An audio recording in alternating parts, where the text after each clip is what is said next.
So, let us continue with the proof of this theorem which I stated before the first half of the lecture. So, we have given W is a subspace of V star and V star is finite dimensional. So, W is also finite dimensional. So, we can choose a basis of W. So, choose a basis. Remember W elements of W are linear form. So, I will call the basis to be F12 Fr of W. Remember these are elements in V star.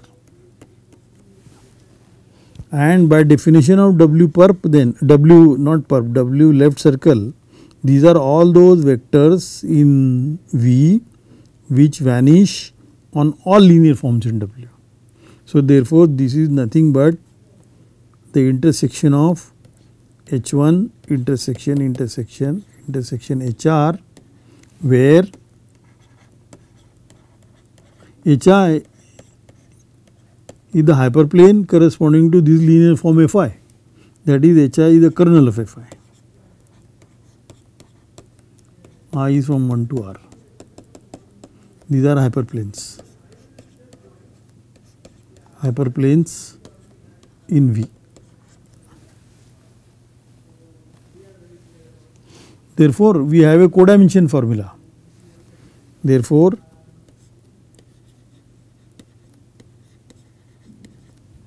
by codimension formula,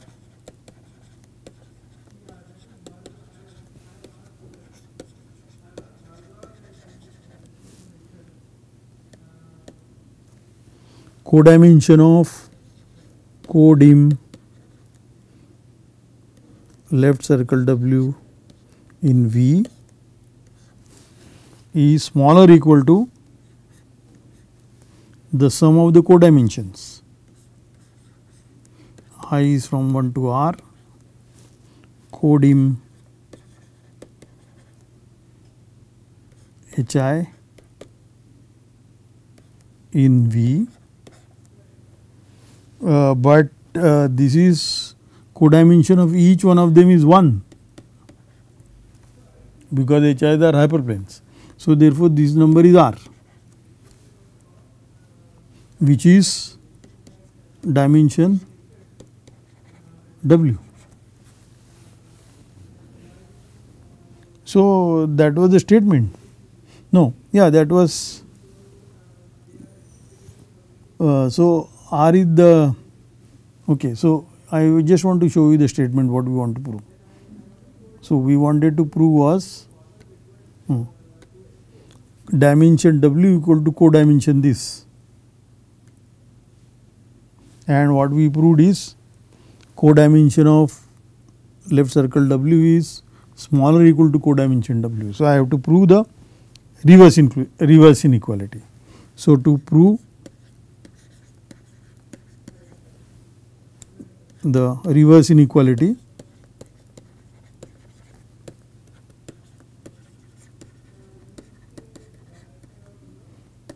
now what do I do? Let us choose a basis of W left circle. So, I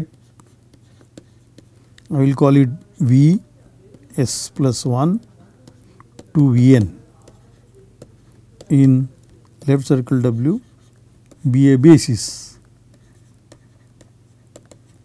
of left circle W. This is a subspace of V. So, I choose a basis and I number it like this.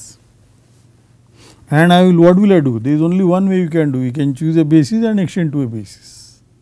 So, I will extend this to a basis of V and extend it to a basis which I will not call it V1, Vs I have added, and this guy is S plus 1 to Vn of V. Then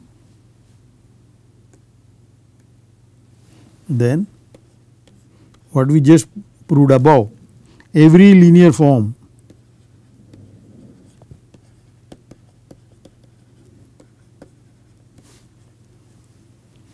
which vanish on left circle W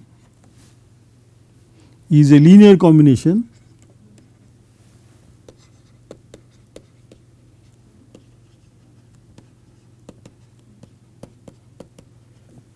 of the vectors V1 star, Va star. You see, all together for this, just note that V1 star, Va star up to Vn star, this is a basis of V star, and the later forms definitely they vanish on a basis of left circle W.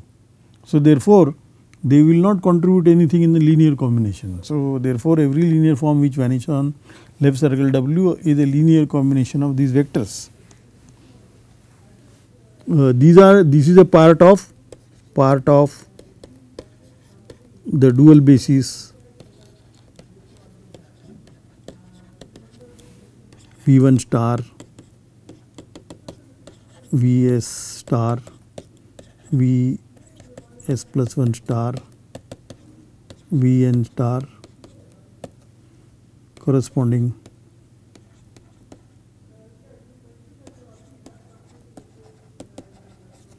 to the basis V1 to Vn, Vs plus 1 Vn. This is the basis of W left circle, and therefore, the stars will vanish obviously there, and any linear form which vanish on W star, therefore, we will have only coefficients only from first S coordinate functions. So, that will mean that W in particular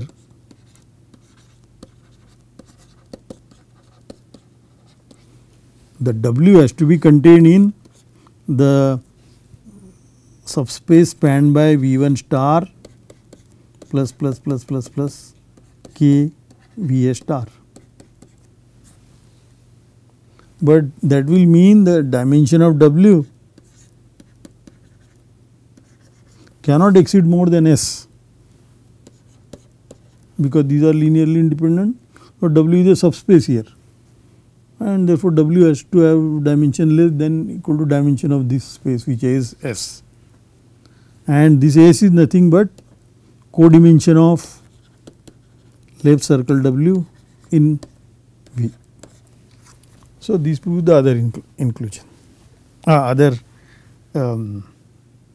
left reverse inequality. So, actually therefore, immediate consequence of this is the following, what we were looking for, that is, let me call it a corollary.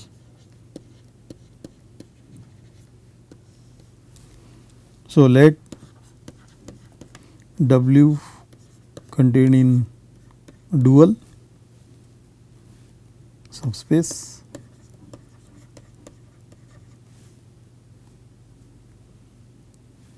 and we are assuming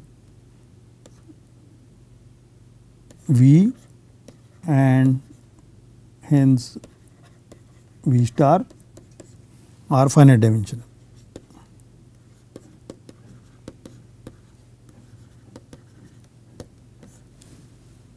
Then when you take left circle W, then that means you are coming back to a subspace of V, and then take the right circle, you get back W. Okay. And what is always true is this inclusion. This is always. This inclusion, this always holds.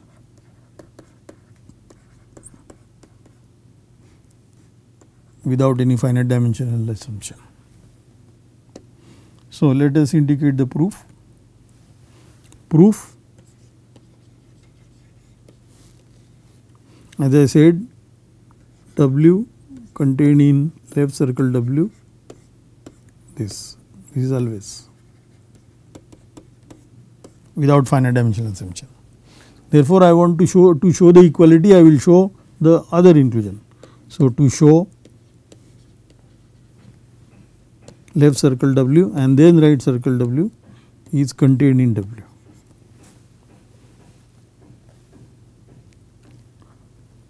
Okay, but definitely I know if I take, but we know from the basic property that I listed above that if I take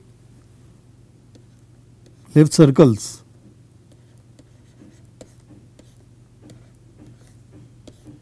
this, then they are equal. This we know as we have proved earlier. So, therefore, I know the codimensions. So, let us look at the codimension. Because of this equality, codim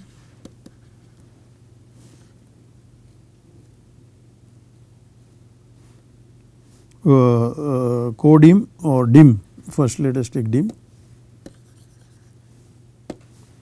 dim of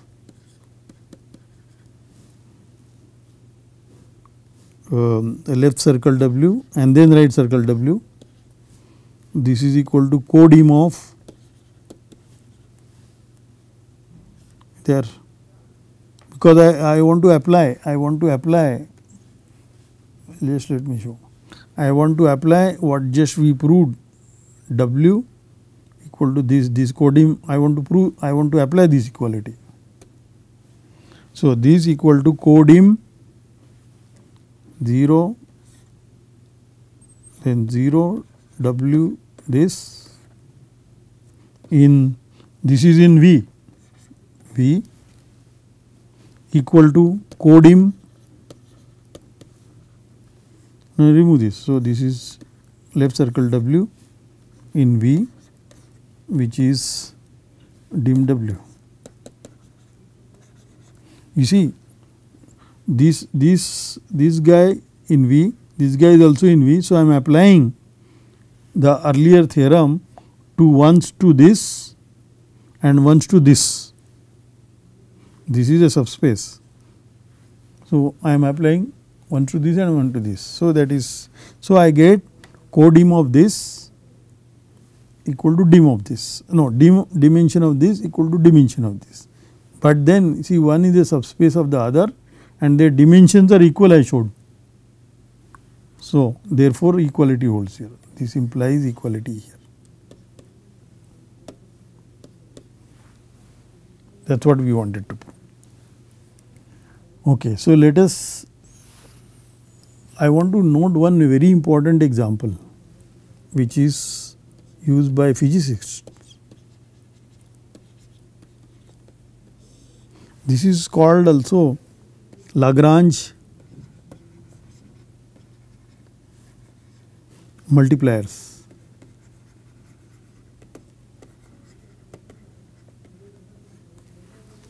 Okay. What is it?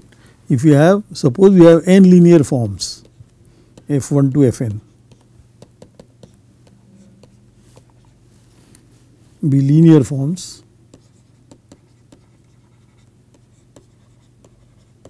on a finite dimensional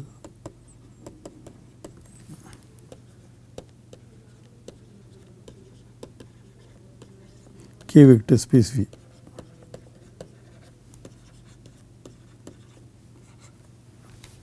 That is, they are elements of V star.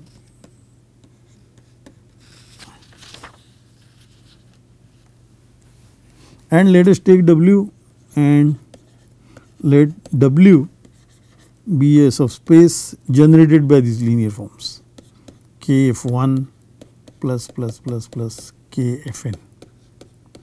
This is a subspace of V star, K subspace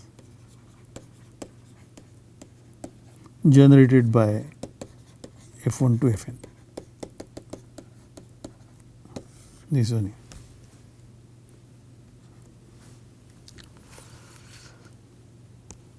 Okay. Then Then by definition of this left circle W, this is nothing but the intersection of their kernels. Kernel F1 intersection kernel Fn.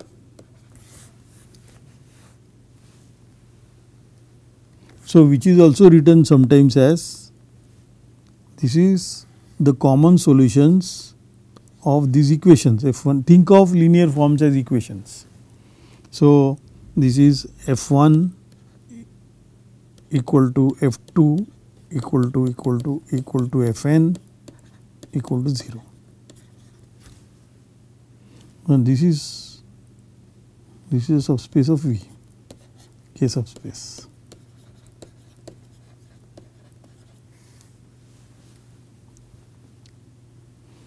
Then therefore, what is the codimension? This one is generated by n elements. So the codimension, codim left circle W in V is less equal to n. In particular,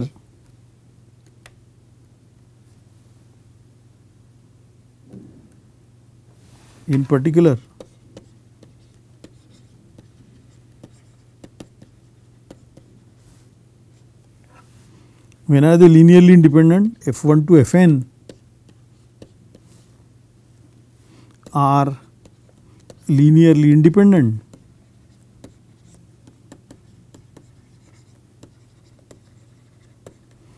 if and only if the equality holds above. That means codim of left circle W in V equal to n. Therefore,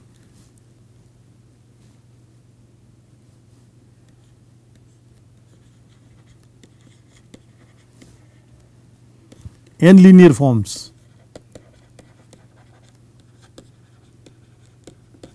in general define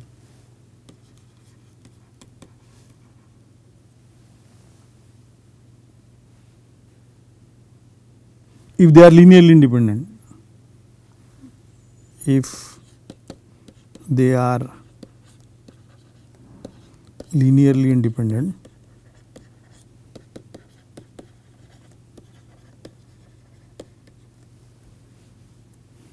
define what I should rub it. Define n codimensional subspace, namely left circle W. This is a subspace of V.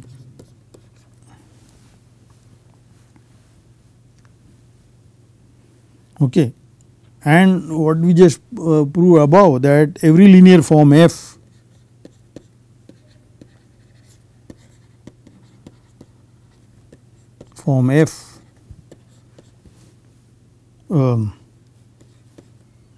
that is in V star, which vanish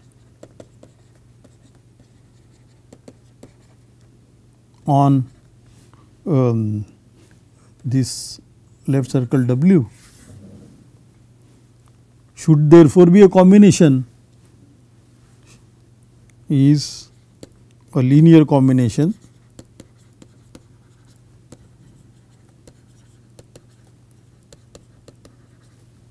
of F1 to Fn. That is, every linear form F, we should be able to write this is lambda 1 F1 plus lambda n Fn, where lambda 1 to lambda n are scalars, and they are uniquely determined because we are assuming these F1 to F1 are linearly independent, uniquely determined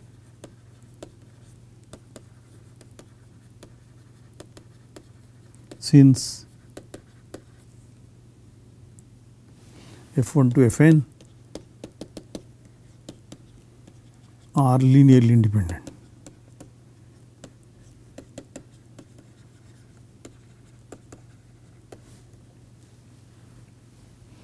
these coefficients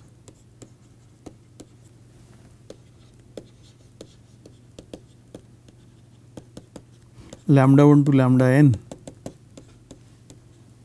are called Lagrange multipliers.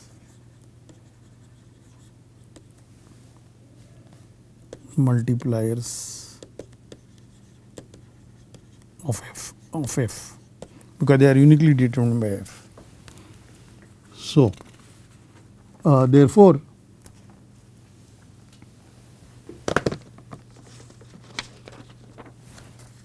I want to, so with this I want to state the following statement. So, theorem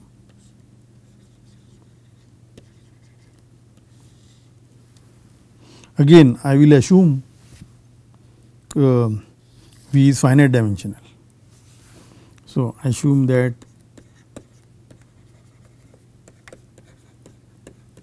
V is finite dimensional.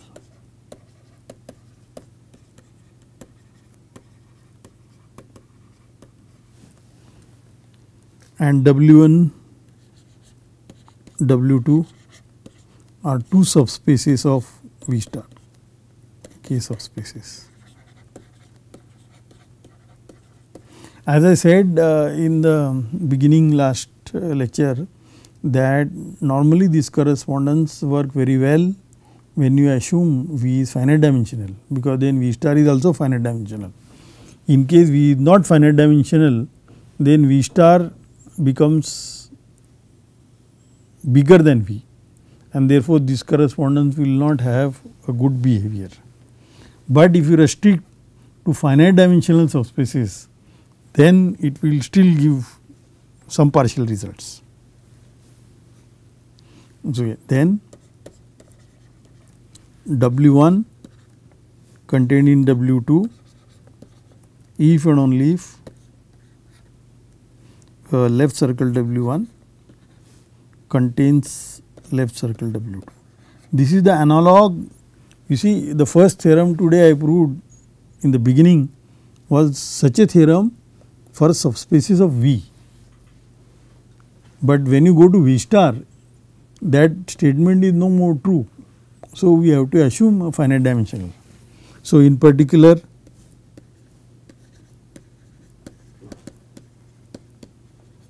they are equal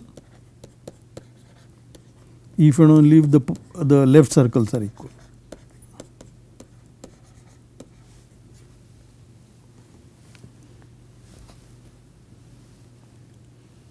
Okay, so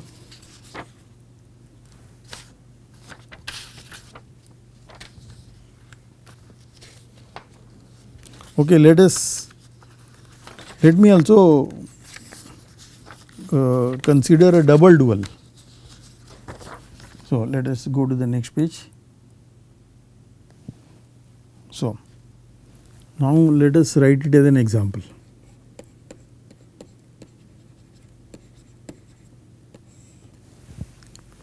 This is a bidual. Remember this process, from a vector space V, we have a new vector space V star. If V is finite dimensional, this is also finite dimensional.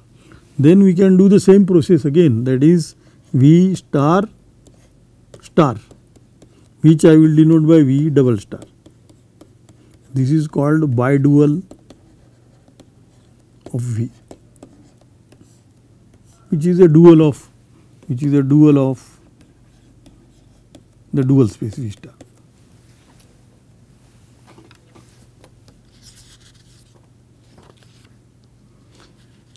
And there is a canonical map. There is a canonical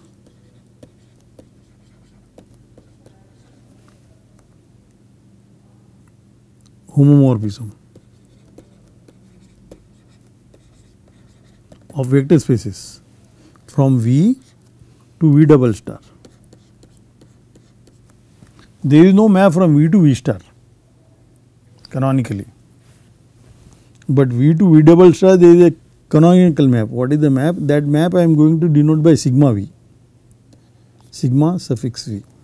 So what does it do? For a given vector x, I want a double dual. That means double dual means I want a linear form on v star. That means I want where this x should go to E, and E should be, no, not E, this x should go to somebody which maps v star to k. So what is that map? That means I need to know where do E go, arbitrary E go. So E and this x, you can do this E of x, evaluate E at x. So this is like evaluation map.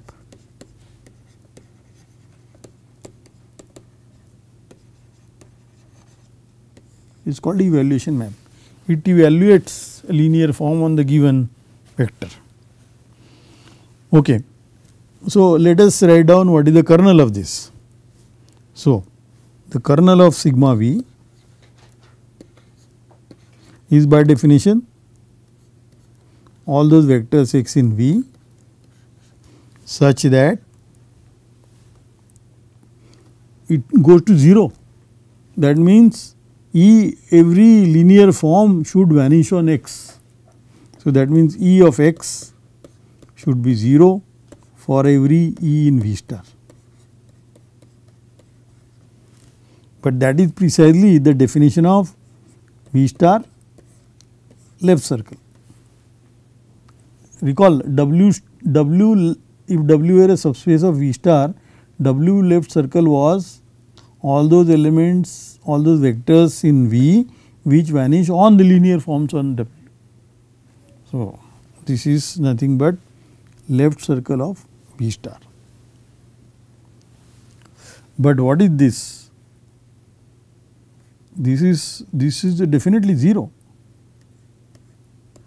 because given any vector space, we can always find given any x, if x were non-zero, we can always find a linear form which is non-zero on x by extending x to a basis and mapping x to 1 and everybody else to 0. So definitely this is 0. So therefore the first consequence is sigma v is injective, because its kernel is 0.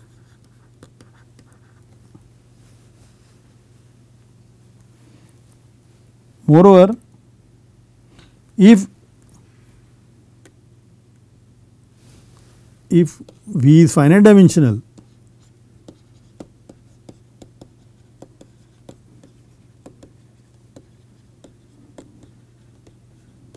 then V star is also finite dimensional and the dimensions are equal. Now once again applying that, V double star is also finite dimensional and the dimension is equal to dimension V star, which is also dimension V.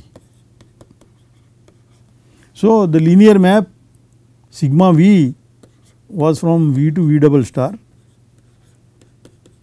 both have the same dimension, and this map was, we have checked, it is injective. Therefore by Pigeonhole principle, this is sigma V is bijective. So it gives an isomorphism between V and V double star. This is canonical isomorphism. If you remember, even in V to V star there is an isomorphism, but the isomorphism there is not canonical.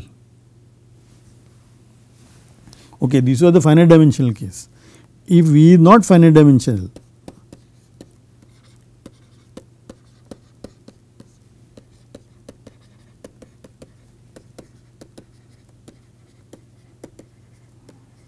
then definitely sigma V is not surjective.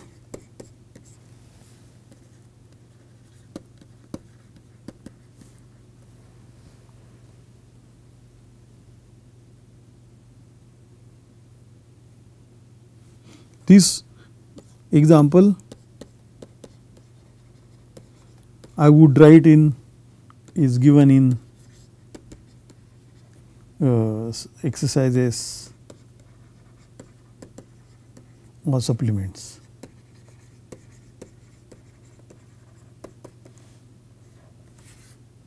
Okay, we will stop here and continue for the next time. Thank you.